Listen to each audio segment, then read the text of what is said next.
Hello दोस्तों, veterans नमस्कार। मैं दीवान सिंह।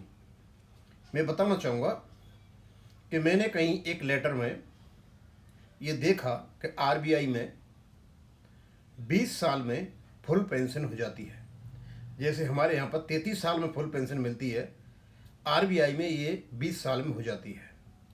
अब ये सुविधा सेंट्रल गवर्नमेंट एम्प्लॉयज़ के लिए तो है, वहाँ 20 साल में फुल पेंशन मिल जाती है। आर्मी में ऑफिसर्स को 20 साल है और उससे नीचे वाले रैंकों के लिए जेसीओज और वार्ड्स के लिए ये 15 साल है, क्योंकि लास्ट में उनका 50%। पहले क्या होता था कि कोई 15 साल में रिटायर होता था, वो 33 साल से कैलकुलेट करते थे। आजकल बैंकों में जो रिटायर होते हैं उसको माना जाता है 33 साल में फुल पेंशन होती है। यदि 33 साल से पहले कोई चला जाता है तो उसको प्रोरेटा बेसिस पर वो पेंशन मिलती है, लेकिन आरबीआई में 20 साल में फुल पेंशन मिल जाती है। अब इसका एक्चुअली बता रहा हूँ, मुझे पता नहीं था, ये पढ़ा भी नहीं था। इसके कन्फर्मेशन के लिए मैंने व्हाट्सएप पर ये डाला कि भाई किसी को पता हो तो मुझे बताएं। तो भारतीय रिजर्व बैंक का 18 मार्च 2013 का एक ये लेटर है, और ये the regional director, chief general manager incharge, chief general manager incharge, office incharge, principal reserve bank of India के सबको लेटर लिखा गया है। और dear sir, RBI pension regulation 1990 में अमेंडमेंट किया गया है, और ये किया गया था 12 जनवरी 2013 से लागू है, जब ये गजट में पब्लिश हुआ है। यानी 12 जनवरी 2013 से आरबीआई में 33 साल की जगह 20 साल में फुल पेंशन है, और ये बहुत बड़ा फायदा है। अब दोस्तों, सवाल ये उठता है कि भाई हमारी यूनियनें क्या कर रही हैं? पेंशन अपडेशन ये होने नहीं देती हैं, पूरा डीए ये आने नहीं देती हैं, एक्स ग्रेसिया भी देने लगे तो उसमें भी काट छांट कर दी इन लोगों ने। 2015 में पेंशनर्स को मतलब क्या उससे वार्ता से बाहर निकाल दिया। लेकिन एक कैसे हो सकता है कि आरबीआई तो करती है, ये नहीं करते हैं?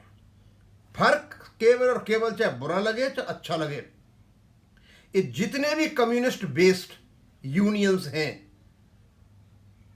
और जो आरएसएस बेस्ड यूनियन है जो भी भारतीय मजदूर संघ से जुड़ी है, उनके सारे काम हो रहे हैं। काम केवल और केवल ये बैंक यूनियंस के नहीं हो रहे हैं, और बैंकों का कोई भी काम नहीं हो रहा है। सारे काम उलझे हुए हैं, कोई भी नहीं हो रहा है, और पेंशनर्स की तो बहुत बुरी हालत है। और ये जब मुझे मिला तो मैं सोचा मैंने कम से कम जानकारी के लिए मैं आपके लिए डाल देता हूँ। अब क्योंकि चलो अपने को तो ये महापुरुष नहीं करेंगे, क्योंकि हमारा ये बेस सेटलमेंट के अधिकारी नहीं है। 1970 के बाद ये फिर भी कर रहे हैं, अब चल रही है दादीगिरी इनकी। पर एनीवे चलो मैं आपको लेटर पढ़ के बता देता हूँ। ये regulation 28, full pension after 20 years of qualifying service, minimum pension 3500, 2013 से। The employee retiring from the bank service on or after January 12, 2013 with the qualifying service 20 years will be eligible for full pension with a minimum of 3,500, and those with qualifying service of less than 20 years will draw pension on proportionate basis for number of years or qualifying service rendered by them in the bank. Accordingly, method of calculation of basic pension indicated at para 5.5 वो दे रही है उन्होंने, और item number 2 और part 2 of form 7A ये वो अपने letter का रेफरेंस वगैरह दे रहे हैं। तो पहले क्या था कि पहले 50% एवेल्यूमेंट मिलते थे आपको, लेकिन पहले होती थी आपकी 33 साल से कैलकुलेट। लेकिन ये 12 जनवरी 2013 से नंबर ऑफ ईयर्स कितनी सर्विस है 20 साल की, और नीचे 20 साल से, यानी 20 साल में आपको फुल पेंशन मिल जाएगी। इसका मतलब ये हुआ कि ये जो लेटर निकाला था किसी ने कि आरबीआई में 20 साल में फुल पेंशन मिल जाती है, वो सही बात है, और ये आपकी जानकारी के लिए है। और ये एक प्रकार का ये धब्बा है हमारी यूनियंस के ऊपर। इनको जो पेंशन अपडेशन के साथ साथ इनको ये भी करना चाहिए था कि जो पेंशन मिल रही है वो 20 साल में फुल पेंशन मिल जाए, लेकिन ये कुछ भी नहीं कर पाए। ये केवल और केवल आईबीए के साथ मिल करके ये दगाबाजी और धोखेबाजी करते रहे। डियरनेस लीव इनको मिलेगा उसी प्रकार से, और ये instructions may be revised in future to the extent to which regulation 22 of the RBI pension regulation 90 is amended, and also subject to the advice if any, अब और वो ये और बाद में भी हो सकता है इनमें कोई अमेंडमेंट हो जाए, वो बात की बातें। और ये लिया किसने, कोई अनुज रंजन साहब हैं, इन्होंने ये डेप्टी जनरल मैनेजर इन्होंने ये निकाला है। दोस्तों मैं आपको बताना चाहता हूँ कि जो फायदे पेंशनर्स को बैंकों में मिलने चाहिए था, एक भी फायदा नहीं मिला।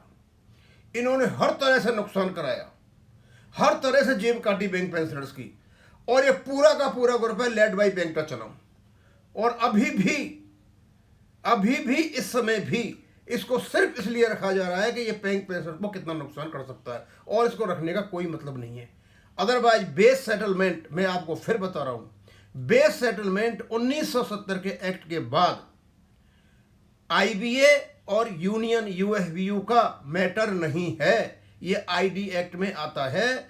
और आईडी एक्ट 1970 के बाद बेस सेटलमेंट के लिए इनको लागू नहीं है, वह दूसरी प्रक्रिया है, इन्हें उसको कभी नहीं अपनाया। केवल और केवल रेगुलेशंस, ऑफिसर्स के सर्विस रेगुलेशंस, भर्ती सारे कुछ हुए हैं, लेकिन इन्होंने जो बेस सेटलमेंट में दे रखा है, जो मतलब पीएन अलाउंसेस का जो फिक्सेशन दे रखा है 1970 के एक्ट में, उसको बिल्कुल छोड़ दिया था।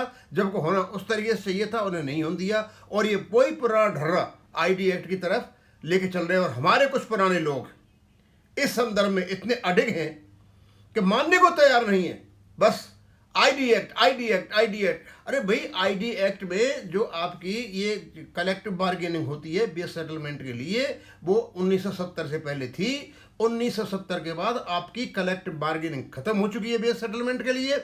उसके बाद केवल और केवल बैंक की, व्यक्तिगत बैंक आरबीआई से मिलकर के भारत सरकार की परमिशन लेकर के करेंगे। अब कोई नहीं कर रहा है तो हम इसमें क्या कर सकते हैं, पावर है उनके पास, पावरफुल लोगों के साथ कोई क्या कर सकता है, बात ही कर सकते हैं। हम कर रहे हैं, बात बता रहे हैं, असलियत तो ये है। अब आगे भगवान जाने। अब यहीं ख़त्म करूँगा। थैंक यू, धन्यवाद।